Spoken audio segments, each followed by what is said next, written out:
The following podcast by Fusion Family Wealth, LLC, Fusion, is intended for general information purposes only. No portion of the podcast serves as the receipt of or as a substitute for personalized investment advice from Fusion or any other investment professional of your choosing. Please see additional important disclosure at the end of this podcast. A copy of Fusion's current written disclosure brochure discussing our advisory services and fees is available upon request or at www.fusionfamilywealth.com. Welcome to the Crazy Wealthy Podcast with your host, Jonathan Blau. Whether you're just starting out or are an experienced investor, join Jonathan as he seeks to illuminate and demystify the complexities of making consistently rational financial decisions under conditions of uncertainty. He'll chat with professionals from the advice world, entrepreneurs, executives, and more to share fresh perspectives on making sound decisions that maximize your wealth. And now, here's your host.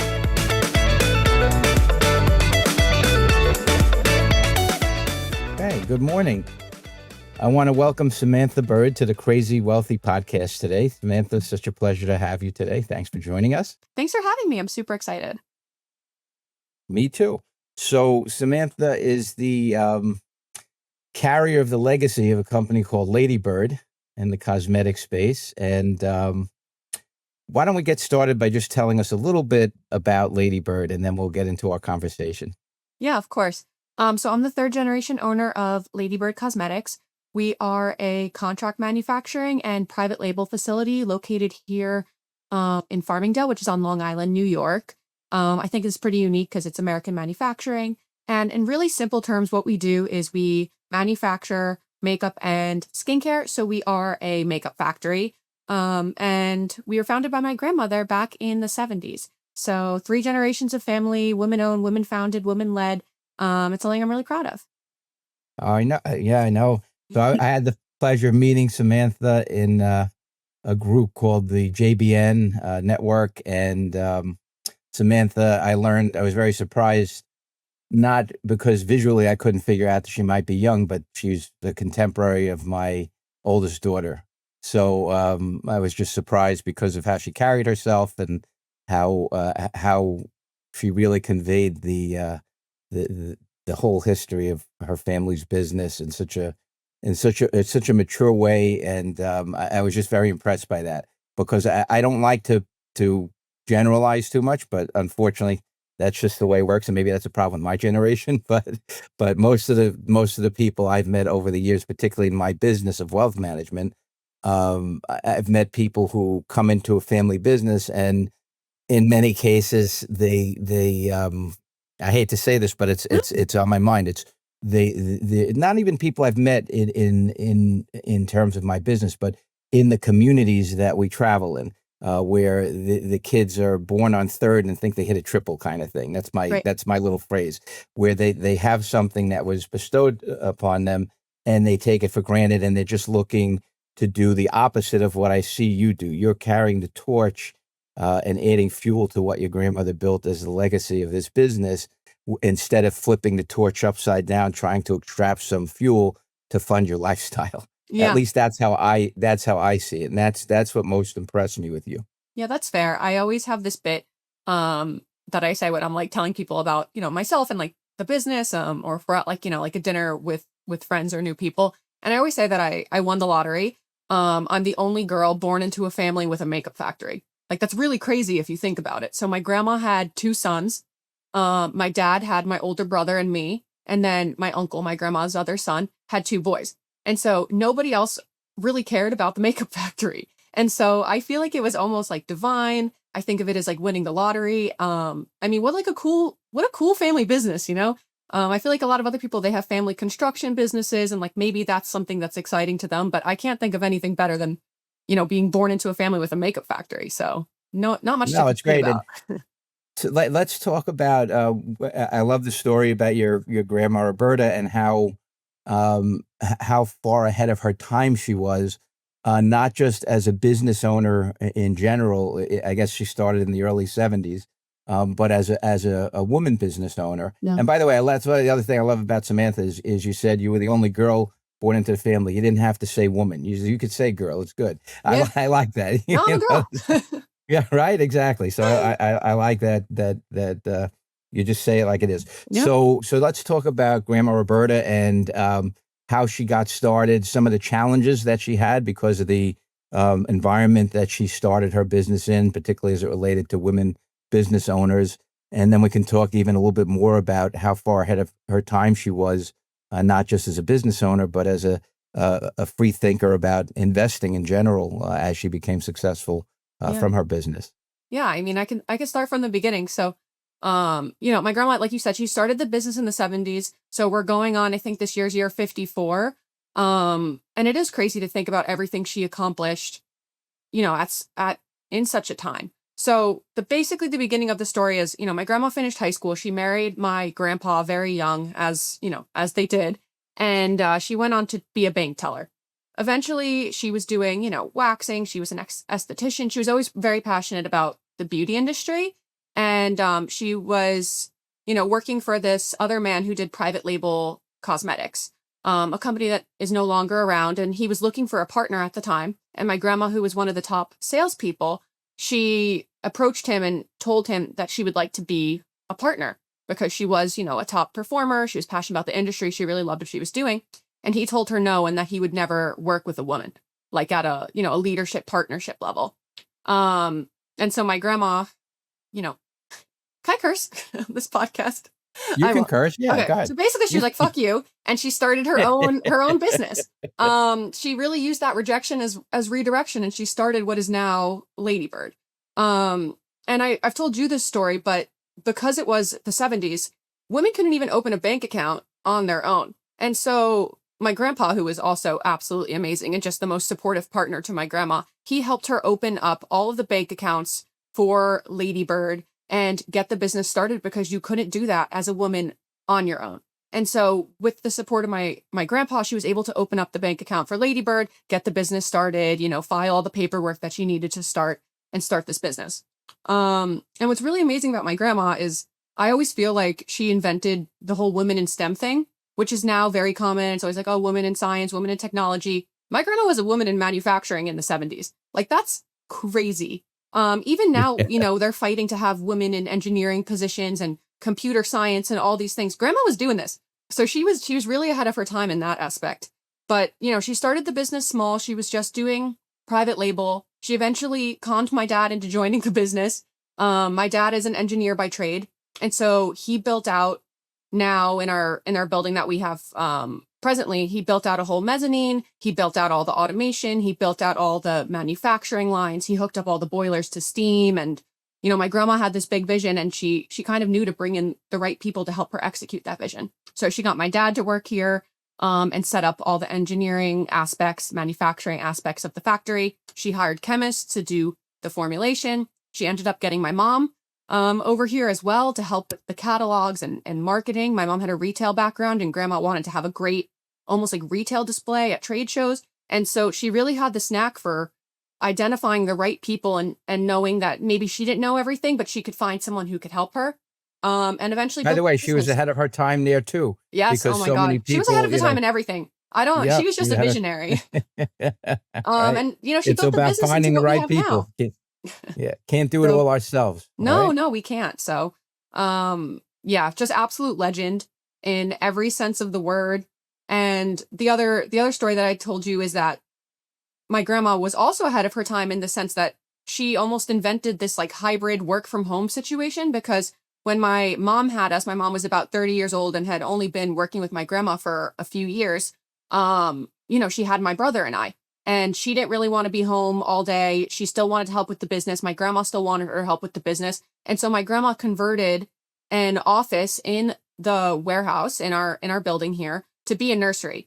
So that way my brother and I could come to work with my mom. My mom could still work, but my brother and I were right there. My uncle, my dad, my mom, my grandma, I had aunts who worked here at different points. So we got to grow up around our family. And my grandma would put us to work. I mean, I was labeling lipsticks. I was going to trade shows. And so not only did we get to grow up with our family, and it also afforded my family the extra flexibility, but I also learned a lot about the business at a young age. Like I didn't understand exactly what we did, but I knew we made lipstick and lip glosses, and my grandma would make me label them. So And how far apart are you and your brother? You just have one sibling? yeah, I just have an older brother. We're 20 months apart, so we're only a school year apart. And you guys are close? Super close, yeah. Is he in the business at all or no? I'm trying to convince him to. Yeah. He has a very similar skill set to my dad. He's a mechanical engineer. He designs and develops 18-wheeler semi-trucks for the International Trucking Company. So he has that like genius operational manufacturing engineering mind. And I kind of have the opposite skill set. I'm more on like the marketing, sales, product development side of things. And so he would really, I think, be the perfect like yin to my yang. So I'm trying to convince him to get over here. But you know, I think he's enjoying his life for now. But I think I'm very convincing, and I can get him to move back. Well, you and I have something similar in common, which I mentioned to you a while back, is that my grandfather also was very important to me in terms of shaping my beliefs and behaviors in terms of work ethic and all, even though it was less direct than what you were exposed to, because he came from the Ukraine. He's known for bringing the bialy to our country. For those who don't, the bialy king. So for those who don't know what bialy is, it's basically like a bagel, except it's baked, not boiled, and it's made with high gluten flour. And I can go into a lot more boring detail, but that's just and it's got onion in the middle without a hole going through it, just an indentation. So that's what a bialy is. But he came from the Ukraine. He had to do some crazy things to get to the country safely. And what I always saw from him, he started baking bialys in a room that was much smaller than the office I'm in, probably about a quarter of the size, with a brick oven, in his underwear, you know, the white T-shirt and boxer shorts, and shoveling coal into the coal oven, and then delivering the bialys. And, you know, he was kind of like the pilot who's also the bellhop and everything. He did everything. Yeah, they do it all. Right. And from that, he didn't speak English when he got to the country. He never was educated. And from that, he built what was what became the oldest and most successful bialy bakery in the country. And so I say it was my influence was indirect, because my family was kind of like many families, a little bit dysfunctional. So he had 3 children. One child became a very, very successful business person, and passed away recently, probably with a net worth of $500 million. Wow. And then there was my mother, who really never was able to achieve that any real success. And then there was my aunt, whose husband married into the bialy business. And so I was kind of like my grandmother and grandfather favored the other siblings, not my mother. So we were always kind of like the stepchildren. And my grandmother said, "Oh, you'll be a Spanish teacher. You're not going to, you shouldn't worry about, like, your cousin's going to be a doctor," and so forth. So it turned out, fortunately, that I was able to have aspirations that got me farther than that. But I got very close with my grandfather toward the later stages of his life, because a lot of the other family, kind of, when they had no more use for him, they kind of just didn't spend time with him. And I lost my dad when I was 13. So I was always sympathetic. And we just became very close in the last 5 or 6 years of his life. And the stories he told me about getting to the country, about being a farmer, about buying out his partner when he started the bialy bakery because the guy was stealing money and wasn't working, and just all they blew up his bakery and I think in the 30s, because they had a bialy bakers union, and the bialy bakers union went on strike, and he had most of the union members working for him. So his competitor, who didn't want to shut that, who didn't want to open up, he didn't want to pay them. He blew up my grandfather's. If you look on Wikipedia, it says the explosive history of Costas Bialys. And my grandfather took care of that situation in a way that you and I couldn't imagine today. But it's those kinds of things that, that indirectly influenced me to say, if he could do all that at that day and age, right, what else can you do with an education and with perseverance, resources, and all the things we have now? So, Samantha, as I talk about technology, I'd like you to share the story that you shared in our network group about AI, right? Everybody's talking about AI today. And you were actually kind enough to educate everybody about how to selfishly brainwash AI, come up with your own business as the leader in the space. So share that with the audience.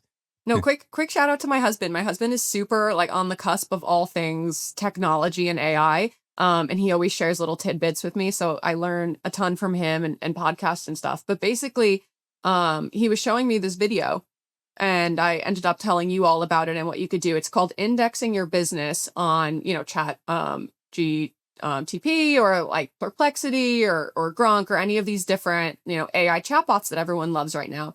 But basically what you can do is you can ask it. I'll give an example with my business. I could be like, hey, chat, like, what are the 10 top contract manufacturers if I wanted to start a lip gloss line? And it would give you the 10, it would give you 10 businesses. Whether they're the top or not, is up to you. But, I noticed that my company was not ranked as number one. So I went back at chat and I was like, why is Lady Burd not the number one company? We're over 50 years of experience, family owned. We do this, we do that. I gave chat a whole list of all the reasons why my company is the best and why we should be ranked number one. And chat was like, you know what? You're absolutely right. And I was like, okay, perfect. And now chat recommends us as number one. And so I saved that script and I sent it out to all the other business owners in our JBN group. And, we have business owners all across different ranges of things. We have architects, we have finance people, we have real estate agents. And I found that a lot of people really do ask chat now for things instead of Google. And so you want to make sure that your business is coming up when people are asking about it on chat. And a lot of people don't know where to get started with certain things, but if you can explain everything you do to chat and make sure that chat knows everything about your business, it will recommend you when people ask about you. So we've actually had a bunch of people who've now told me, a bunch of clients that they found us through chat, which I think is amazing. So I shared that script with everybody. I think a lot of people have had some luck. I know Glenn told me that it worked for him, Glenn Landau. So I'm really happy that everybody's enjoying. Now, do you know, like we use at our company, the enterprise version of Copilot, which is the Microsoft Office chat, equivalent of chat. But if you use, I guess if you want to train it the way you're suggesting, you wouldn't want to use the enterprise version for that. You want to use more of the large language model, the LLM, that's not squared off in your box. Yeah, I would use like the free general version. Exactly. For those things. Just to throw that out there. Yeah, that way it's in like the general knowledge base. And to your point, it's not just contained within your companies. Right. And so are you familiar if I say the Highway Beautification Act of 1965? Does that mean anything to you? I've seen the signs on the side of the highway. All right. So I want to ask you a question. So until 1969, the first lady of our country was Lady Burd Johnson. Yeah. And she was known for the Highway Beautification Act of 1965, which, among other things, got rid of a lot of billboards, but also was very much into building scenery and scenic highways and so forth. So did that, or do you know if that had any influence on the pun in the name that your grandmother chose for the company? Because she started it shortly after that time. Yeah, no, it's around the same time period. To be honest, I don't actually know.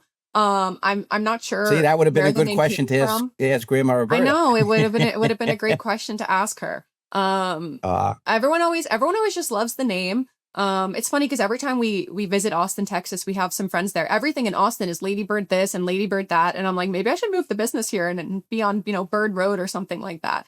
But no, I don't know if it's chicken before the egg. I don't know if she already had the name in her back pocket and then Lady Burd Johnson was popularized, or if she thought it was a nice play on words. I don't have confirmation. No, that's okay. I was just curious because she was also into beautification. So it's the whole connection. So tell me a little bit about your educational background. I know you went to the University of Miami. Yes. Tell me what you studied and how you've applied that, if at all, what you did academically to what you do. And by the way, you've only been in this role, right, officially for the last several years. Yeah. Right. But you've really been in the role for the last 3 decades in a way. Yeah, no, I grew up here. I've been doing trade shows since I was 4 years old. I still do the same trade shows pretty much that we were doing. It's the same circuit. So that's kind of funny. But yeah, I moved down to Miami in 2013. I lived there for 10 years. I did my undergraduate there as well as my master's. So my undergraduate, I did marketing and finance. And then just for fun, I did a philosophy minor, which is my fun fact, because I feel like I'm actually pretty passionate about philosophy. And I use a lot of those, I guess, teachings to kind of ground myself and look at the business from a philosophical point of view as well. And then I did the marketing and finance just to kind of see both sides of business in general. I didn't know at this point with certainty that I was going to go into the family business, but they always paint this picture of like marketing and finance being like at war with each other. Marketing wants more money for advertisements and finance is always trying to like cut costs. Budget. And so I had this idea in my head that I was like, let me do both. And then at least I'll be able to maybe be in the middle or see both sides of the story. And then I ended up doing a 1-year specialized master's program in data analytics and data science, which is, computer science. And I learned to code in multiple languages, Python, R, we learned MATLAB, all different sorts of things, which I did not because I was extremely passionate about, but because I knew that I had to challenge myself and that it was like a very highly sought after skill set and that it would take me very far, even if I wasn't like coding professionally. I think being able to look at data analytically is just a great skill set to have. I was always really good with Excel, and I felt like I needed something to be able to take me to the next level in terms of, data visualization and data analytics. So I did my master's in that, and then I got a job with Deloitte Consulting. And so I worked at Deloitte Consulting in Miami for 5 years, which I absolutely loved. If anybody, I don't know, what the demographic is, if there's anyone who's listening to this who's still in college, I would highly recommend going into consulting straight out of college, just because you will get 20 years of experience in 5 years. I absolutely loved working there. I specialized in doing supply chain projects for luxury retail clients. So a lot of like Fortune 100 luxury clients, we would go in, we would evaluate their distribution centers, we would evaluate their supply chains, and I would do a lot of the data work on kind of making sure that any recommendation we gave was backed by their data. So that was super fun. I got to work with some amazing people, and you get to go into all these huge companies that you would never be able to really go into otherwise, and not just like work with them, but really get access to all the inner workings of the company. So it's cool because while you're working for Deloitte, you're really working for, I probably had maybe like 15 different clients in 5 years. So it's like the equivalent of working for 15 different jobs over the course of 5 years. And I don't think you can get that experience anywhere else. And obviously very valuable to see how these huge companies work when you're coming into a family business. And obviously super different having, a small family business or a medium family business versus like a multi-billion-dollar organization. But just getting purview into some of the ways they operate and, the technology they use and things like that, and then being able to apply it at a smaller scale to your own company is extremely valuable. Yeah, no, that's great advice, Samantha. I think, when I was growing up, the generation behind us told us, oh, just get an accounting degree and you can apply that to almost anything. But this is the equivalent and much more practical because, as you say, you're getting into the hub, and then all the spokes, these different companies are giving you all kinds of different mentorship and out of school education that you couldn't possibly get in any 4-year college degree. Well, what's really crazy now is at the time, my master's program was brand new. I think my class was only the second or third class to take this master's program in its existence. Because it was like a hot topic. People were still learning about it. Python was relatively new. Data analytics was a new field. I was talking to some of my friends who were in the same master's program as me, and we had this realization that like, no one's going to do that degree anymore because like no one's going to code anymore because now AI will just do the coding for you. AI will do the data analytics for you. AI can analyze the data for you. You almost don't need to have these skills at all anymore because it's like, who's going to sit there and write hours and hours of code and then try to debug your code and go through all the like craziness of cleaning the data when you could just have chat do it. Nobody's kept using an abacus. Yeah. After they invented the computer, the abacus kind of went out of business, right? I know we were talking about this, about, with how women used to sew by hand and then they invented the sewing machine. And it's just crazy how, I don't know, when you're young, you always hear people talking about, oh, when I was your age, we had to do X, Y, Z. And now that's already me. And it's like, I've only been out of college like 10 years. Well, and I'm glad you brought that up. Yeah. I'm glad you brought that up. I mean, one of the things you hear about AI today is, oh, it's going to replace jobs. It's dangerous. Of course, there's always going to be a negative offset to some degree to advancing technologies, particularly that are this earth shattering, right? Yeah. The fourth industrial revolution. But as you mentioned, Isaac Singer perfected the sewing machine in the 1800s, and after he did that, it was said that women would never work again because it was displacing them. And look what happened, right? So I always tell people, just wait and see, take it one day at a time, embrace it, be careful with it, and let it evolve, right? Yeah. For some reason, our society is so bent initially on being pessimistic, right? Everything just starts off with that. Instead, even there's a guy, Thomas Babington Macaulay, who was a British Undersecretary of War in 1835. And he said back then, right, almost a couple hundred years ago, it says we can't prove those wrong who tell us the best days are behind us, nor can we prove wrong who tell us the same thing today for just as much apparent reason. Then he says, on what principle is it that when there's nothing but advancement behind us, we're supposed to expect nothing but deterioration before us? And it's just always been that way. Yeah. Right? I have this super lame tea towel in my kitchen that says the good old days are still to come. Right, but I'm very optimistic too. Me too. What I want to talk about briefly is you still promote what I call the democratization of entrepreneurship, the $150 minimum. Yes. That never went away. Why don't we talk about that, how that came about, and who the beneficiaries are of that typically?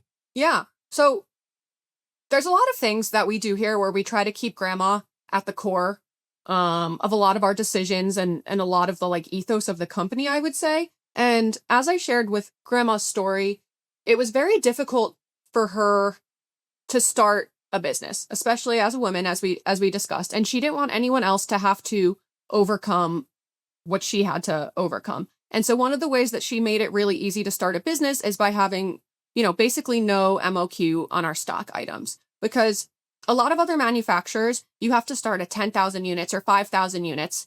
And a lot of people don't have the money to do that. They don't, if you're bootstrapping, that's a lot of money. If you're getting investors, that's a ton of risk.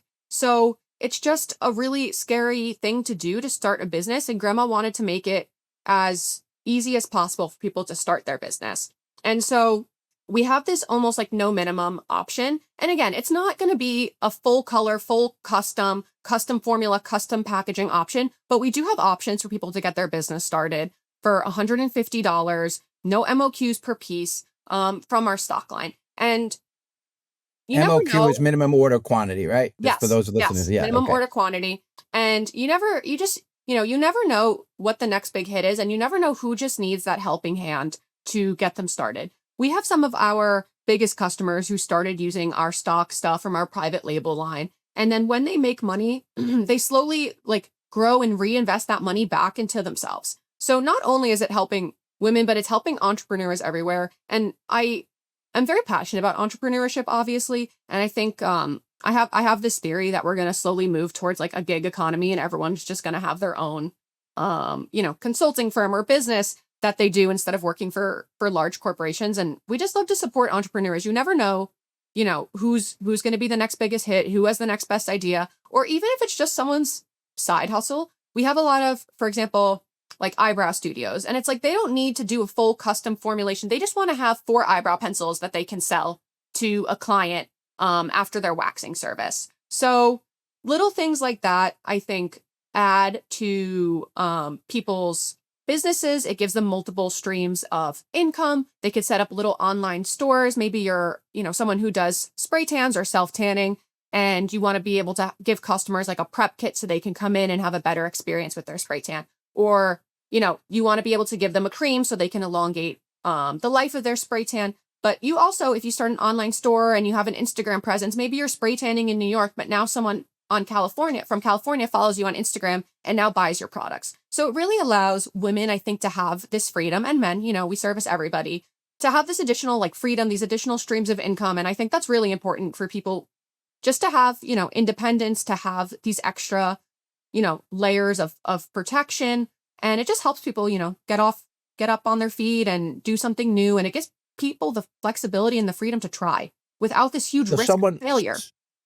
Yeah, someone like my daughter who you met, Jordy, who does the original content creation. She's like Jeffree Star, as you know, is one of the people she does some work for.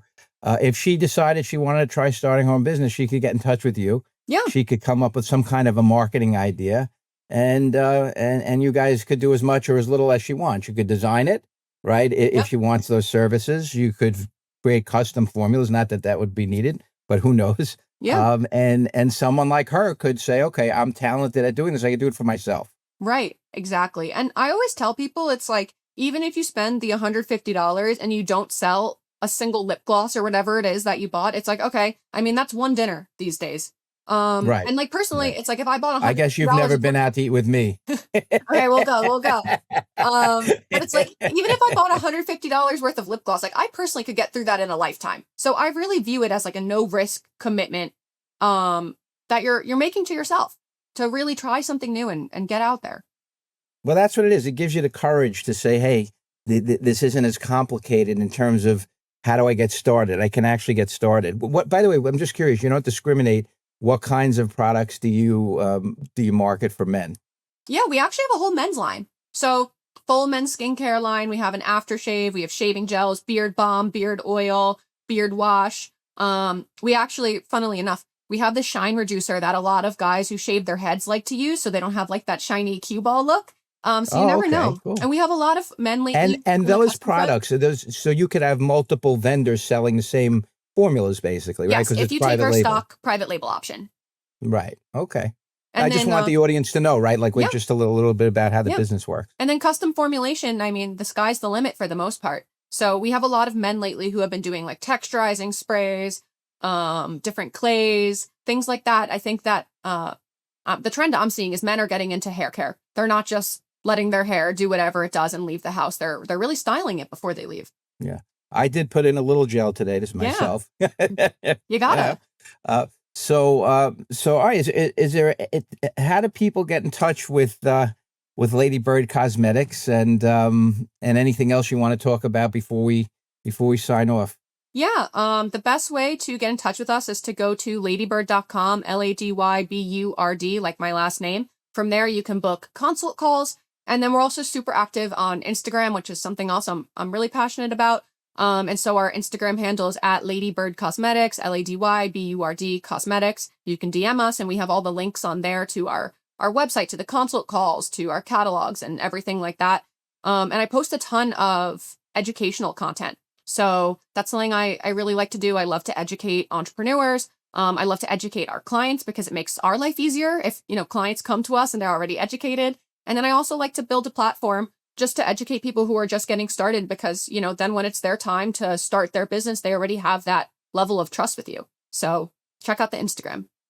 All right. No, it's one of the things I love. You're very authentic and very generous with your time. Even in our networking group, you're always giving, and that's not always apparent across any generational constituency. So that's always been wonderful. And again, you're a contemporary of my older daughter, so that's always been remarkable to me. Another too. Sam. How you used your Sam, exactly. Once you coincidentally, right, Sam. She goes by Sammy, but same thing. Yes. So thank you again so much for coming on today. I really enjoyed the discussion. And for those who want to access the podcast, you can always get us on crazywealthypodcast.com, all your favorite venues, as well as our website, fusionfamilywealth.com. Thanks for tuning in. Stay tuned to hear Amy's call-in for the recap of today's episode. Good morning, honey. Good morning. How are you? I am. I'm not loving this New York weather. I know I shouldn't complain, but it's amazing. Me neither. I've been sick, and I know you come home to New York, and this is what happens. I think I got sick in the flight. That's during the flight. That's the problem. Yeah, it's not all about taxes. It's about the weather also. True. So I heard you had a phone call or a podcast today with one of our newer friends. I did, yeah. I had a very nice talk with Samantha Burd, who's third generation president now, leading a company called Lady Burd Cosmetics. They manufacture cosmetics, private label and such. And I met her through my JBN, Jewish Business Network group. She's a contemporary of our daughter, Sammy, so she's young and I think she's like 32 or 31 or 32 years old. Yeah, very bright. Very impressive. From the time I met her, she's giving and mature, and also I'll describe her as cool. I don't know if at my age I'm allowed to do that. No, she is cool. She's very cool, and the I guess the reason why she's like that is because I remember her telling me, and you may have talked about it in the podcast, that she was really raised in the business. Yeah, they apparently, like her grandmother started the business in the early 70s when it was very difficult for women to start businesses. In fact, her grandfather had to open the bank accounts because women weren't, according to her, allowed to do it. easily. That's funny. That's very similar with what happened with Vicky Schneps. Remember, she couldn't open a bank account, and her husband had to do it. No, I don't think that. I don't remember that. I don't think that was true with Vicky. She said that it wasn't true with her, actually. Oh, okay. So I'm wrong. I'm false. You're wrong, but that's all right. Not the first time or last time you'd be wrong. Oh, boy. Oh, boy. But what was interesting is she said her parents built a nursery into the factory because she and her brother were being brought to the business from the time she was, 4 or a very young age. And so she said, even though she's only been in the business now officially 3 or so years, she's really been in the business almost 30 years. Right. Well, that's an amazing story. And did you tell her that you come from a business background with your family?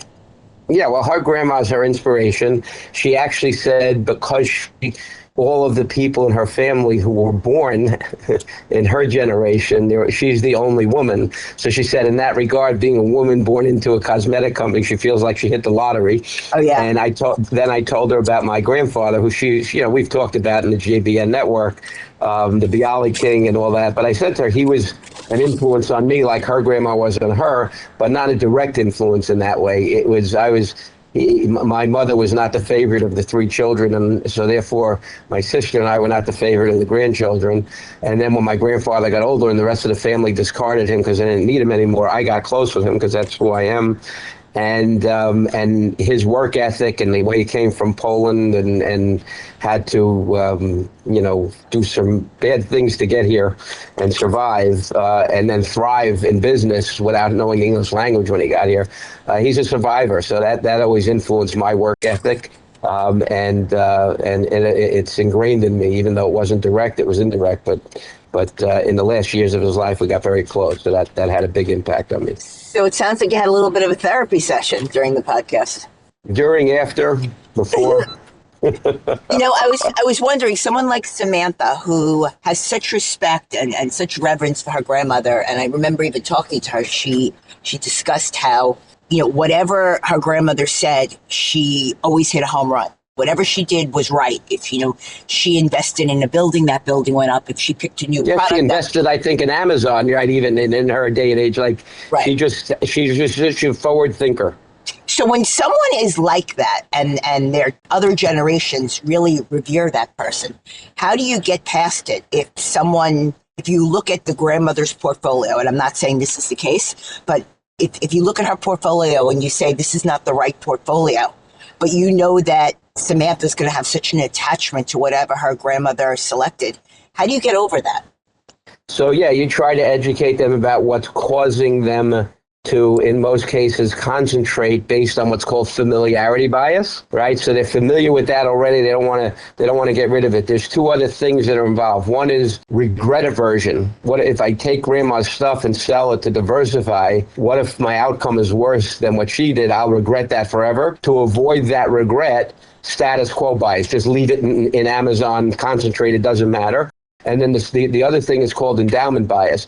If you gave someone, let's say, $1 million worth of Amazon stock and non-diversified, but before you did that, they had cash. You said, I'm just going to put it all on Amazon. They'd say, no, I don't want to do that. But if they already own the Amazon, if someone endowed it to them, they actually value that differently than if they didn't have it and could gain it. So they want to keep it. So it's the combination of regret aversion and endowment bias that causes people to want to keep these things and concentrate. You have to use that to educate them. And sometimes you can then unlock it. You can, for example, ask them a question.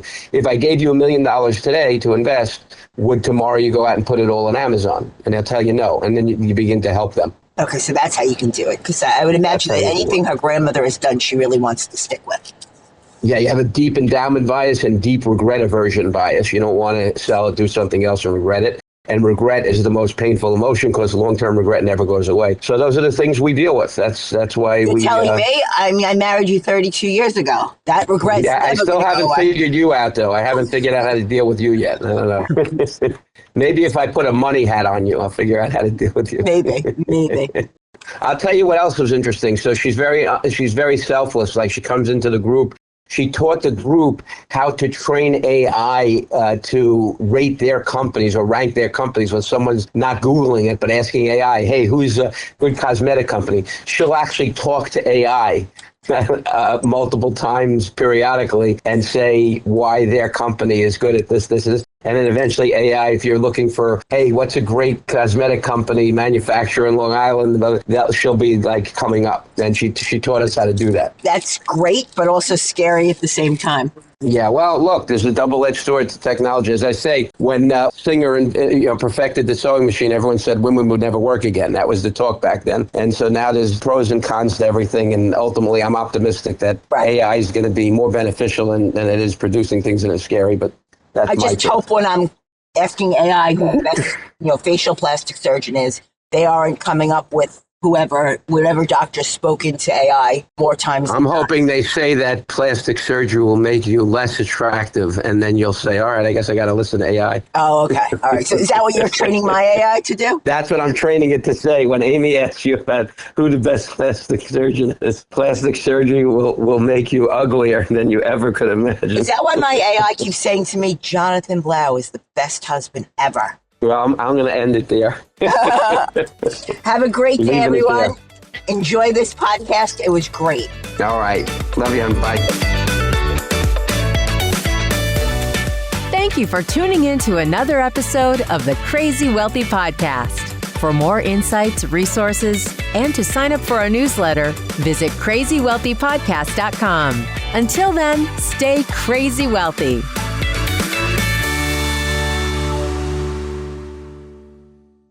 The previous podcast by Fusion Family Wealth, LLC, Fusion, was intended for general information purposes only. No portion of the podcast serves as the receipt of or as a substitute for personalized investment advice from Fusion or any other investment professional of your choosing.